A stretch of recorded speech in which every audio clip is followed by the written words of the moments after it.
আজকে আমি যাচ্ছি ঘর, একটু বৃষ্টিটা বন্ধ হয়েছে আর আমি বেরিয়ে গেছি। এখন যাবো বাড়ি। চলো।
চলে এসেছিল ঘর, ঠিক আছে।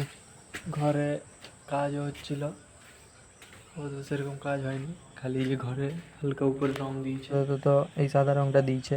তো আজকে এতটাই, পরের দিন আপনাদেরকে দেখাবো আমার পুরা ঘরের ভালোভাবে ভিডিও। বাই।